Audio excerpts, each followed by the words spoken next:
warahmatullahi wabarakatuh. Selamat datang di Septia Dwi Channel bersama saya Septia Dwi Wardania. Kembali untuk membahas materi pembelajaran pada mata pelajaran Pendidikan Agama Islam dan Budi Pekerti. Khususnya kita akan membahas perjuangan dakwah Nabi Muhammad SAW di Mekah.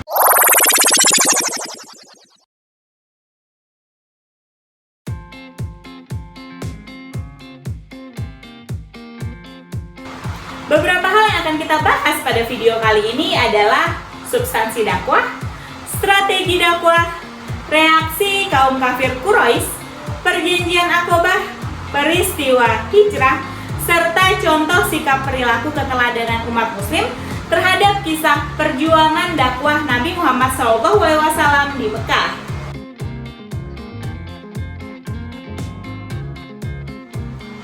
Nabi Muhammad SAW merupakan anak dari Abdullah bin Abdul Muthalib dan Aminah binti Wahab.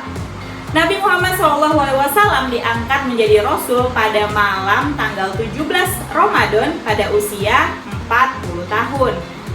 Ketika itu malaikat Jibril datang dan memberikan perintah kepada Nabi Muhammad untuk membaca. Namun Nabi Muhammad mengatakan tidak bisa membaca. Malaikat Jibril mengulangi permintaannya dan Nabi Muhammad menjawab dengan hal yang sama. Hingga turunlah firman Allah Subhanahu wa taala, yaitu Quran surah Al-Alaq surah ke-96 ayat 1 sampai 5 seperti berikut ini.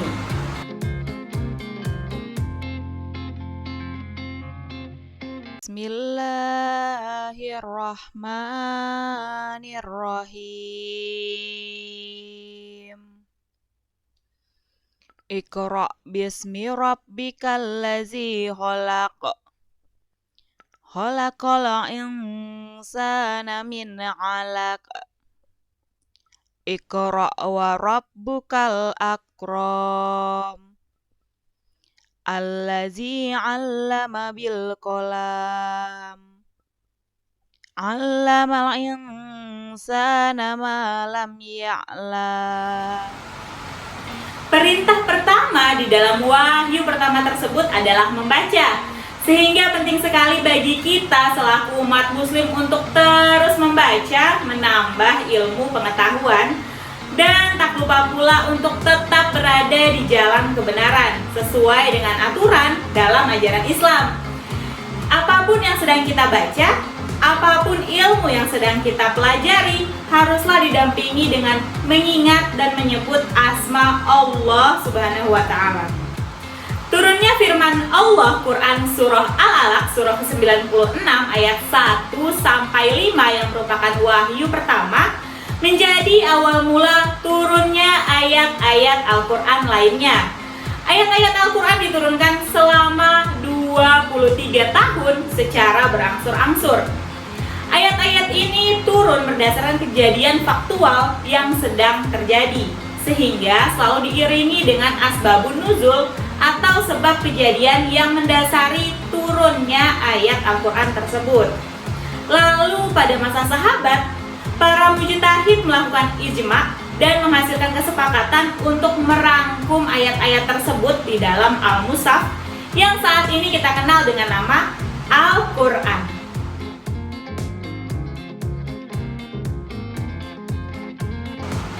Substansi atau ajaran-ajaran pokok yang dibawa oleh Rasulullah SAW selama periode dakwah di Mekah ada dua, yaitu akidah atau keimanan dan akhlak mulia atau budi pekerti.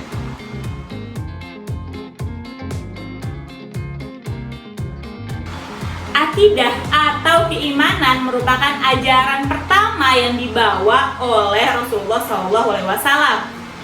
Rasulullah SAW mengajarkan tauhid, mengesahkan Allah Subhanahu wa taala kepada masyarakat Arab yang terbiasa dengan kemusyrikan.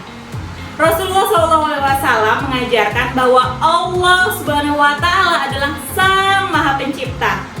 Segala sesuatu yang ada di alam ini, langit, bumi, bintang, bulan, matahari, lautan, pegunungan, bebatuan, hewan, air, api, pepohonan, dan bahkan manusia sendiri merupakan ciptaan Allah Subhanahu wa Ta'ala.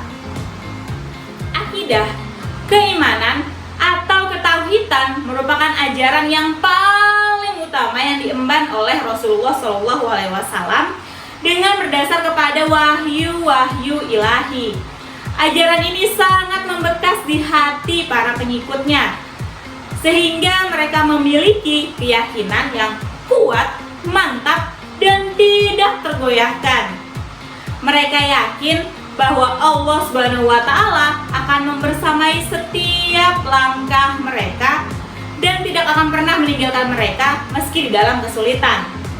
Bahkan Rasulullah SAW pernah berkata kepada pamannya Abu Thalib, "Paman, meskipun mereka meletakkan matahari di tangan kananku dan rembulan di tangan kiriku agar aku meninggalkan tugas ini, sungguh tidak akan aku tinggalkan.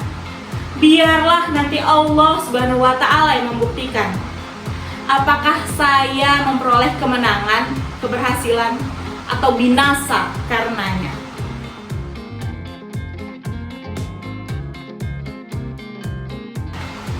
Substansi atau ajaran pokok yang kedua yang dibawa oleh Rasulullah SAW selama periode dakwah di Mekah adalah akhlak mulia atau budi pekerti.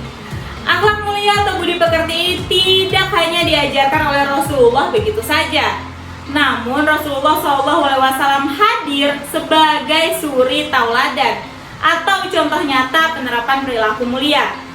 Rasulullah SAW mengajak masyarakat untuk meninggalkan kebiasaan berjudi, mabuk-mabukan, berzina, membunuh, dan lain-lain. Mengganti kebiasaan tersebut dengan budaya tolong-menolong, memuliakan tamu, sopan santun, menghargai semua orang, dan sikap perilaku mulia lainnya. Rasulullah SAW memadukan antara teori dan praktik. Bahkan seorang penulis barat yang bernama Michael Hurt di dalam bukunya yang berjudul 100 tokoh paling berpengaruh di dunia menuliskan nama Nabi Muhammad SAW sebagai tokoh paling sukses dalam mengubah perilaku manusia yang biadab menjadi manusia yang beradab.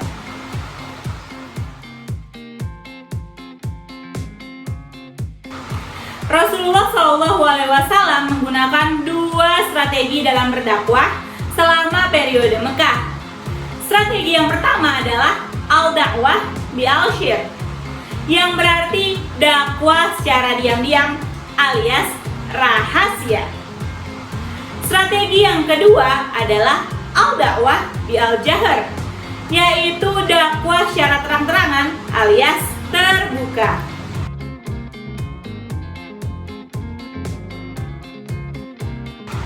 Strategi dakwah yang pertama adalah al-dakwah bi-al-syir, yaitu dakwah secara diam-diam alias rahasia.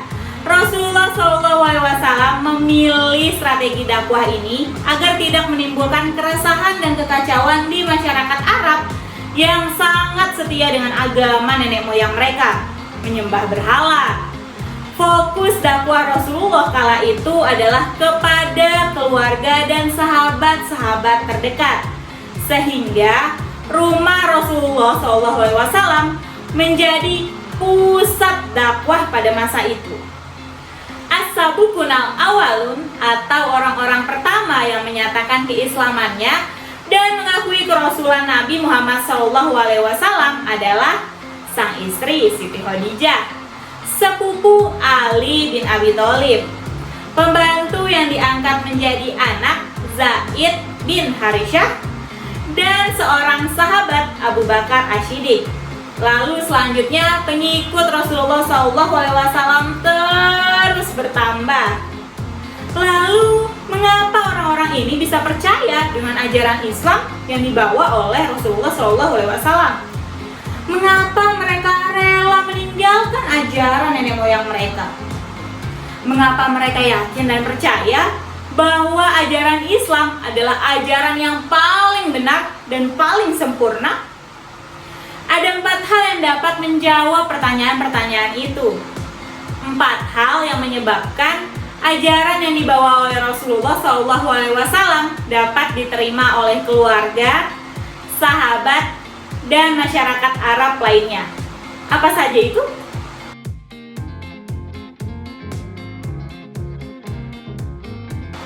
Yang pertama, karena sosok Rasulullah SAW yang dikenal sebagai pribadi yang luhur dan agung. Tidak pernah sekalipun Rasulullah SAW melakukan perbuatan tercela dan hina.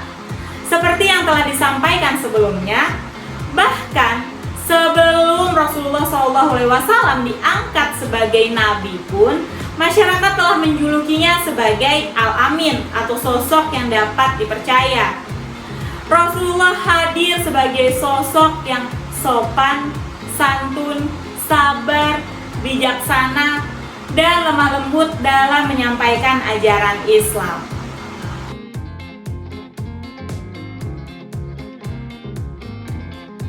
Alasan yang kedua, mengapa ajaran Islam mudah diterima adalah ajaran Islam yang dibawa oleh Rasulullah SAW merupakan ajaran yang rasional, logis, dan universal.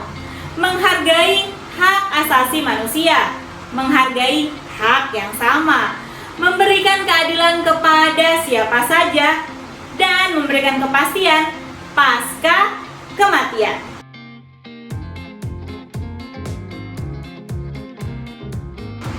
Alasan ketiga mudahnya Islam diterima oleh masyarakat adalah karena ajaran Islam yang telah mampu menyempurnakan ajaran-ajaran yang dibawa oleh rasul-rasul terdahulu, yaitu hanya menyembah kepada Allah Subhanahu wa Ta'ala, mengajak manusia untuk selalu berbuat kebaikan dan menjaga kerukunan, serta meninggalkan perbuatan-perbuatan tercela seperti mengkonsumsi khamar atau mabuk-mabukan, berjudi, berzina, dan perbuatan-perbuatan buruk lainnya.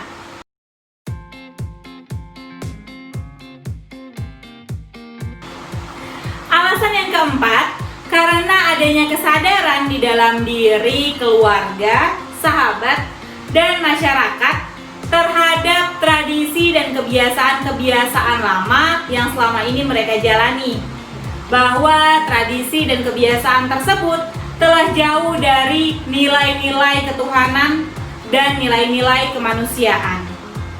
Selama 3 tahun menjalani strategi Al-Dakwah bi Al-Syir, mulailah Rasulullah menyusun strategi dakwah yang baru. Maka Al-Dakwah bi Al-Jahr atau dakwah secara terang-terangan alias terbuka menjadi strategi kedua dalam dakwah Rasulullah selama periode Mekah.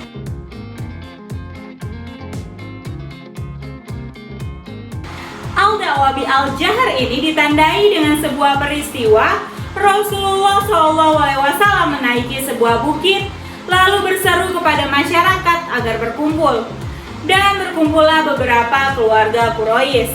Rasulullah SAW berkata kepada mereka, "Wahai orang-orang, akankah kalian percaya jika kukatakan bahwa musuh-musuh Anda sekalian telah bersiaga di balik bukit Safa ini dan berniat untuk menyerang nyawa dan harta kalian?" Seketika itu pula masyarakat menjawab bahwa mereka percaya, karena mereka mengenal sosok Rasulullah SAW sebagai sosok yang tidak pernah berdusta sekalipun di dalam hidupnya. Lalu mulailah Rasulullah SAW mengajarkan ajaran-ajaran Islam.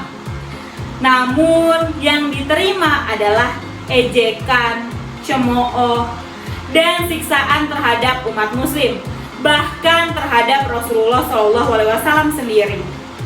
Salah satu peristiwa penyiksaan yang paling terkenal adalah penyiksaan terhadap seorang budak Abisinia, Bilal bin Rabah. Ia diseret, disiksa, dan dicampakkan di padang pasir, dicambuk, dadanya ditindih oleh batu, agar ia meninggalkan ajaran Islam. Namun, Bilal bin Rabah tetap teguh terhadap keyakinannya. Bahkan mulutnya tidak henti-hentinya mengucapkan Ahad, Ahad, Allah Maha Esa, Allah Maha Esa. Hingga akhirnya ia dimerdekakan oleh Abu Bakar Asy-Syiddiq. Dialah Bilal sang muazin ar-Rasul. Dialah Bilal sang muazin pertama, orang yang mengumandangkan azan untuk pertama kalinya.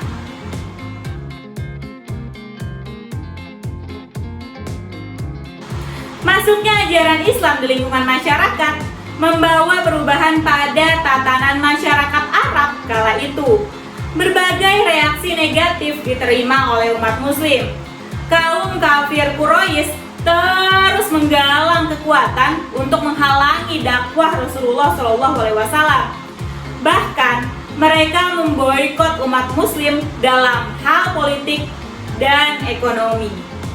Mengapa mereka begitu keras dan geram menolak ajaran Islam? Mengapa mereka menolak ajaran yang penuh kasih sayang dan mendidik manusia untuk lebih beradab?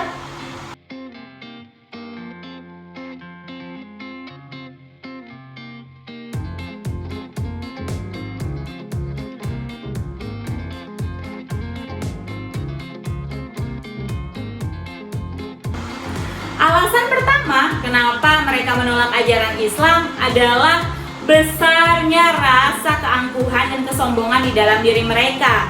Terlihat dari syair-syair yang mereka ciptakan, betapa mereka sangat bangga terhadap suku mereka yang dianggap sebagai suku yang terhormat dan berpengaruh.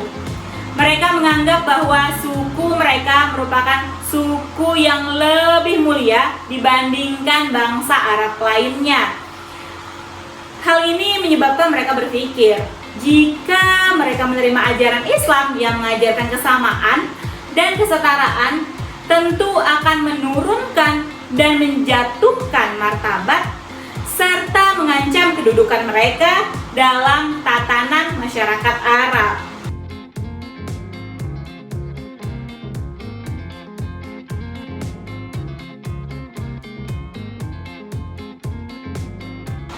Alasan penolakan yang kedua adalah tingginya tingkat fanatisme buta terhadap leluhur.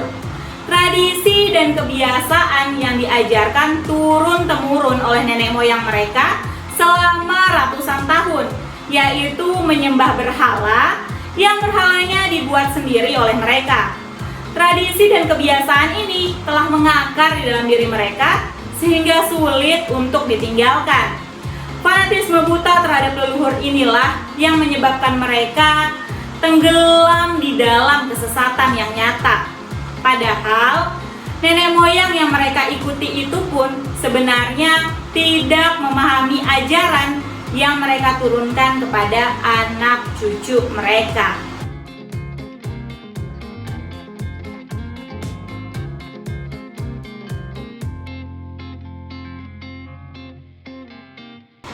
Alasan penolakan yang ketiga adalah demi menjaga eksistensi dan persaingan kekuasaan yang selama ini mereka pertahankan mati-matian dengan menghalalkan segala cara. Menghalalkan segala cara yang tentu saja bertentangan dengan ajaran Islam. Sehingga mereka berpikir, jika mereka menerima ajaran Islam, tentu mereka akan kehilangan pengaruh dan kekuasaan yang selama ini mereka pertahankan.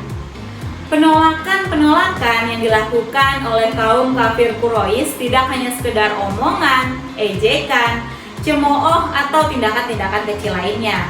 Mereka berani untuk menyiksa umat muslim, bahkan menyiksa Rasulullah SAW. Selain kisah tentang penyiksaan terhadap Bilal bin Rabah yang telah diceritakan sebelumnya, Rasulullah SAW pernah dicerca dan dihina oleh Abu Jahal ketika sedang berada di sekitar Safa. Rasulullah SAW pun pernah disiksa oleh Uqbah bin Abi Mu'id ketika sedang bertawaf. leher Rasulullah SAW dijerat dengan sorban lalu diseret keluar masjid. Bahkan paman Rasulullah SAW sendiri pun yang bernama Abu Lahab beserta istrinya yang tinggal di dekat rumah Rasulullah SAW sering melempari dengan barang-barang kotor, bahkan kotoran domba. Hingga puncaknya mereka memboikot hubungan perkawinan dan perdagangan dengan Bani Hashim, dibentuk dalam sebuah piagam yang digantung di Ka'bah. Peristiwa ini berlangsung pada tahun ke-7 kenabian selama 3 tahun, sehingga menyebabkan kemiskinan, kelaparan, dan kesengsaraan bagi umat muslim. Dan umat muslim pun memutuskan untuk pindah ke suatu lembah di luar kota Mekah.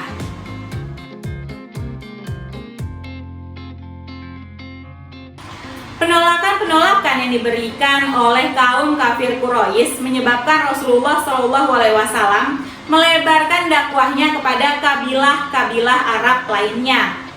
Mulai dari berdakwah ketika musim haji hingga mendatangi tempat-tempat tinggal kepala suku.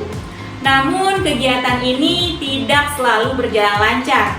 Rasulullah mengalami penghinaan oleh Bani Saqif, penduduk kota Thaif. Peristiwa ini pun membuat Rasulullah semakin melebarkan dakwahnya kepada masyarakat di luar kota Mekah yang sedang datang berziarah.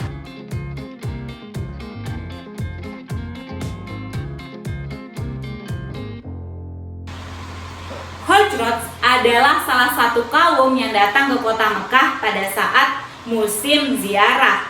Mereka berasal dari kota Yasrib. Rasulullah SAW menemui mereka dan menyampaikan ajaran Islam.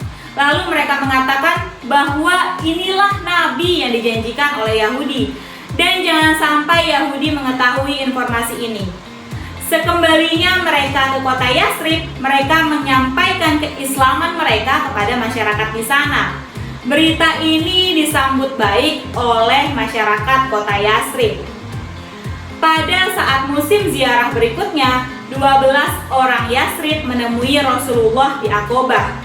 Mereka mengikrarkan diri bahwa mereka tidak akan menyekutukan Allah Subhanahu wa Ta'ala, tidak mencuri, tidak berzina, tidak membunuh anak-anak, tidak mengumpat dan memfitnah baik di depan maupun di belakang, serta tidak akan menolak untuk berbuat kebaikan. Perjanjian inilah yang dikenal dengan Perjanjian Aqobah 1.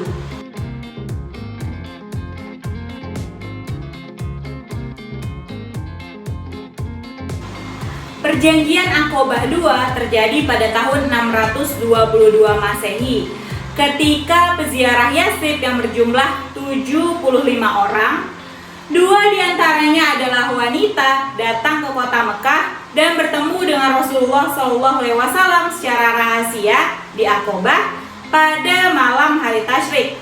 Tentu saja hari tasyrik kala itu berbeda dengan hari tasyrik saat ini.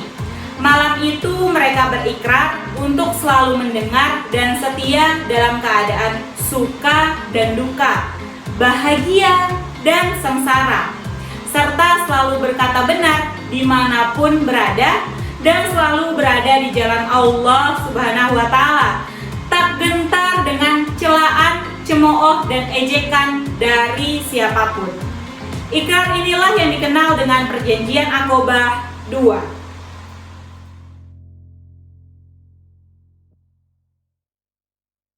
Besarnya penyiksaan yang dilakukan oleh kaum kafir Quraisy terhadap umat muslim membuat Rasulullah SAW menyarankan kepada pengikutnya untuk melakukan hijrah ke kota Abisinia atau Habsyi. Peristiwa hijrah ke kota Abisinia atau Habsyi ini terjadi sebanyak 2 kali. Awalnya berjumlah 15 orang yang terdiri dari 11 orang laki-laki dan 4 orang wanita. Sesampainya mereka di kota Abisinia, mereka mendapatkan perlindungan dari Najasyi, Raja Abisinia. Beberapa waktu kemudian, mereka mendapat kabar bahwa kota Mekah telah kembali aman.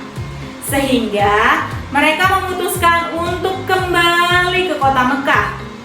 Namun, sesampainya mereka di kota Mekah, ternyata penyiksaan terhadap umat muslim semakin menjadi-jadi. Sehingga mereka memutuskan untuk kembali hijrah ke kota Abisinia. Kali ini mereka berjumlah 80 orang. Hijrahnya umat muslim dan perlindungan yang diberikan oleh Najasyi menyebabkan kaum kafir Quraisy menjadi gusar. Mereka khawatir umat muslim akan menjalin hubungan baik dan luas dengan masyarakat Arab, lalu menghimpun kekuatan dan kembali ke kota Mekah untuk menuntut balas terhadap mereka. Sehingga mereka mengutus seseorang dengan membawa hadiah yang sangat banyak dan besar untuk diberikan kepada Raja Najasyi. Mereka menyampaikan bahwa orang-orang yang berhijrah adalah budak-budak yang meninggalkan agama nenek moyang mereka dan keluarga-keluarga mereka untuk memeluk agama yang baru. Mendapat informasi seperti ini, Najasyi pun mengundang umat muslim dan meminta keterangan dari mereka. Umat muslim pun menjelaskan dengan rinci, fasih, dan santun terkait keadaan masyarakat Quraisy dengan perilaku-perilaku tercela mereka dan bagaimana ajaran Islam mengajarkan mereka untuk membentuk kehidupan yang lebih baik. Mendengar penuturan tersebut, Najasyi memutuskan untuk memberikan perlindungan kepada umat muslim. Selain peristiwa hijrah ke kota Abisinia atau Habsyi, kita mengenal pula sebuah peristiwa hijrah lainnya, yaitu hijrah ke kota Madinah. Peristiwa hijrah ini terjadi ketika kaum Quraisy telah mendengar terkait perjanjian Aqobah II, sehingga semakin meningkatlah tekanan, intimidasi, dan penyiksaan terhadap umat muslim. Rasulullah SAW pun memerintahkan kepada sahabat-sahabatnya untuk melakukan hijrah ke kota Yasrib. Hijrah ke kota Yasrib ini berlangsung selama 2 bulan dan diikuti oleh kurang lebih 150 umat muslim, meninggalkan Rasulullah SAW bersama 2 sahabatnya, Abu Bakar dan Ali. Setelah terjadinya ancaman pembunuhan terhadap diri Rasulullah SAW, Rasulullah pun memutuskan untuk menyusul hijrah ke kota Yasrib bersama Abu Bakar. Sedangkan Ali tetap tinggal sementara di kota Mekah untuk menyelesaikan suatu amanah. Dalam perjalanan hijrahnya, Rasulullah SAW bersama Abu Bakar sempat singgah di rumah Ummi Kalsum bin Hindun, sekitar 5 km dari kota Yasrib. Mereka menginap di rumah tersebut selama beberapa hari. Rasulullah SAW membangun sebuah masjid di halaman rumah tersebut. Masjid ini merupakan masjid pertama yang saat ini kita kenal dengan nama Masjid Quba. Tak lama setelah berdirinya masjid tersebut, Ali datang menyusul. Lalu Rasulullah SAW bersama Abu Bakar dan Ali melanjutkan perjalanan mereka menuju kota Yasrib. Sesampainya mereka di kota Yasrib, mereka mendapatkan sambutan yang sangat meriah dan penuh kegembiraan oleh penduduk kota Yasrib. Sejak saat itulah, kota Yasrib berubah nama menjadi Madinatun Nabi, kota Nabi, atau biasa juga disebut dengan Madinatun Munawwaroh, kota yang bercahaya. Karena dari kota inilah cahaya Islam terus bersinar ke seluruh penjuru dunia. Saat ini kita mengenal kota ini dengan sebutan kota Madinah. Nah, Peristiwa hijrahnya Rasulullah SAW dari kota Mekah ke kota Madinah menandai berakhirnya periode dakwah Rasulullah SAW di kota Mekah. Lalu sikap perilaku apa saja yang dapat kita teladani dari kisah perjuangan dakwah Rasulullah SAW di kota Mekah?